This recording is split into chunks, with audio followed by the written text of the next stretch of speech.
ಬಳ್ಳಾರಿಯಲ್ಲಿ 7ರಿಂದ 8 ಬಾರಿ ಗುಂಡು ಹಾರಿಸಿದ್ದಾರೆ. ರಾಜ್ಯದಲ್ಲಿ ಸರ್ಕಾರ ಬದುಕಿದೆಯಾ ಅನ್ನುವಂತ ಪ್ರಶ್ನೆ ಇಲ್ಲಿ ಮೂಡ್ತಾ ಇರುವಂತದ್ದು. ಬೆಂಗಳೂರಲ್ಲಿ ಕೇಂದ್ರ ಸಚಿವ ಎಚ್.ಡಿ.ಕೆ ಪ್ರಶ್ನೆಯನ್ನ ಮಾಡಿದ್ದಾರೆ. ರಾಜ್ಯದಲ್ಲಿ ಸರ್ಕಾರ ಬದುಕಿದೆಯಾ? ಬೆಂಗಳೂರಲ್ಲಿ ಕೇಂದ್ರ ಸಚಿವ ಎಚ್.ಡಿ. ಕುಮಾರಸ್ವಾಮಿ ಪ್ರಶ್ನೆಯನ್ನ ಮಾಡಿದ್ದಾರೆ. ಅರಸು ದಾಖಲು ಮುರಿಯಲು ಸಿಎಂ ಮುಂದಾಗಿದ್ದಾರೆ. ಆದರೆ ನಿಮ್ಮ ಅವಧಿಯಲ್ಲಿ ಹೇಗೆ ನಡೆದುಕೊಂಡಿದ್ದೀರಾ? ಸಿಎಂ ವಿರುದ್ಧ ಎಚ್.ಡಿ. ಕುಮಾರಸ್ವಾಮಿ ವಾಗ್ದಾಳಿಯನ್ನ ನಡೆಸಿದ್ದಾರೆ. ನಿಮ್ಮ ಆಡಳಿತದ ಬಗ್ಗೆ ಯಾರಾದರೂ ಬರೆಯುತ್ತಾರಾ? ಬಳ್ಳಾರಿಯಲ್ಲಿ 7ರಿಂದ 8 ಬಾರಿ ಗುಂಡು ಹಾರಿಸಿದ್ದಾರೆ. ರಾಜ್ಯದಲ್ಲಿ ಸರ್ಕಾರ ಜೀವಂತ ಇದೆಯಾ? ಇನ್ನೂ ಕೂಡ ಇಷ್ಟೆಲ್ಲ ನಡೀತಾ ಇದೆ. ಏನು ಕ್ರಮ ತೆಗೆದುಕೊಳ್ತಾ ಇದೆ? ಬೆಂಗಳೂರಲ್ಲಿ ಕೇಂದ್ರ ಸಚಿವ ಎಚ್.ಡಿ. ಕುಮಾರಸ್ವಾಮಿ ಸರ್ಕಾರಕ್ಕೆ ಪ್ರಶ್ನೆಯನ್ನ ಮಾಡಿದ್ದಾರೆ.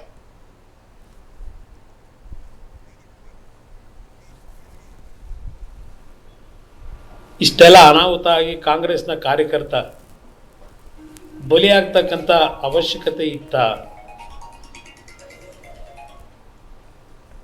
ಇದನ್ನು ಕೇಳಲಿಕ್ಕೆ ಬಯಸ್ತೀನಿ. ಇಲ್ಲಿ ಈ ಘಟನೆ ಪ್ರಾರಂಭ ಆದಾಗ ಬಹುಶಃ ಮಾಧ್ಯಮದ ಸ್ನೇಹಿತರು ಅವತ್ತು ರಾತ್ರಿಯೆಲ್ಲ ಪ್ರತಿಯೊಂದು ಕ್ಷಣ ಕ್ಷಣದ ಮಾಹಿತಿಗಳನ್ನು ನೀವೇ ಇಟ್ಟಿದ್ದೀರಿ. ನಾವೇನು ವಿಡಿಯೋ ತಂದು ತೋರಿಸ್ಬೇಕಾದ ಅವಶ್ಯಕತೆಯೂ ಇಲ್ಲ. ಜನಾರ್ದನ್ ರೆಡ್ಡಿನೂ ತೋರಿಸ್ಬೇಕಾದ ಅವಶ್ಯಕತೆ ಇಲ್ಲ. ಇಲ್ಲಿ 7 ಬಾರಿನೋ 8 ಬಾರಿನೋ ಗುಂಡು ಹಾರಿಸ್ತಾರೆ. ಆ ಸೌಂಡ್ ಕೇಳ್ತದೆ ಟಿ ವಿನಲ್ಲಿ. ನಾನು ನೋಡಿದಾಗ ಆ ಸಂದರ್ಭದಲ್ಲಿ ಆ ಗುಂಡು ಹಾರಿಸ್ತಂಥ ಘಟನೆಗಳೇನಿದೆ, ಅದಕ್ಕೆ ಹೇಳಿದ್ದು ಈ ಸರ್ಕಾರ ಬದುಕಿದೆಯೋ ಸತ್ತಿದೆಯೋ.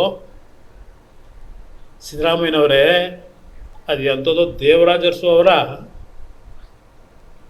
ಆಡಳಿತ ನಡೆಸಿದಂಥ ದಿನಗಳ ದಾಖಲೆಗಳನ್ನು ಮುರಿದು ಕರ್ನಾಟಕ ರಾಜ್ಯದಲ್ಲಿ ಅತ್ಯಂತ ಹೆಚ್ಚಿನ ಅವಧಿಯ ಮುಖ್ಯಮಂತ್ರಿ ಮಣ್ಣೊಯ್ಕಬೇಕು ಈ ದಾಖಲೆ ನಿರ್ಮಾಣ ಮಾಡ್ಕೊಂಡು. ಇತಿಹಾಸದಲ್ಲಿ ಬರೆಯೋದು ನಿಮ್ಮ ದಾಖಲೆ ಅಲ್ಲ.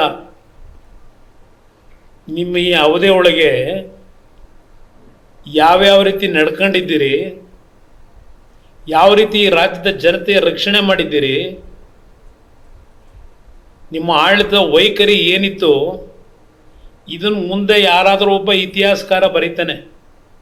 ನಿಮ್ಮ ಅವಧಿದಲ್ಲ ಬರೆಯೋದು. ಇವತ್ತೆರ 4 ಜನ ಹೇಳ್ಬೋದು, ಇವತ್ತು ದೇವರಾಜ ಅರಸು ಅವರ ದಾಖಲೆ ಮುರಿದು ಬಿಟ್ಟರು ಅಧಿಕಾರದಲ್ಲಿ. ಏನು ಹೇಳ್ತೀರಿ? ಆ ಘಟನೆ ನಡೆದ ದಿನ ಏನೋ ಮಾಧ್ಯಮದಲ್ಲಿ ಏನೋ ಒಬ್ಬ ಮಂತ್ರಿ ಆ MLA ಕೈನಲ್ಲಿ ಮಾತಾಡಿಸೋದಕ್ಕೆ ಪ್ರಯತ್ನ ಪಡ್ತಾರೆ. ಫೋನ್ನೇ ರಿಸೀವ್ ಮಾಡಲಿಲ್ಲ, ಗರಂ ಆದರು, ಫೋನ್ ಬಿಸಾಕಿದ್ರು. ನೀವೇ ಟಿ ವಿಗಳಲ್ಲಿ ತೋರಿಸ್ಕೊಂಡಿದ್ದೀರಿ. ಮುಖ್ಯಮಂತ್ರಿಗಳೇ, ನೀವು ಹೇಳಿರೋದು ಗಾಳಿಯಲ್ಲಿ ಗುಂಡು ಹಾರಿಸಿದಾಗ ಎಡವಟ್ಟು. ಮುಖ್ಯಮಂತ್ರಿಗಳ ಹೇಳಿಕೆ, ಗಾಳಿಯಲ್ಲಿ ಗುಂಡು ಹಾರಿಸಿದಾಗ ಎಡವಟ್ಟು.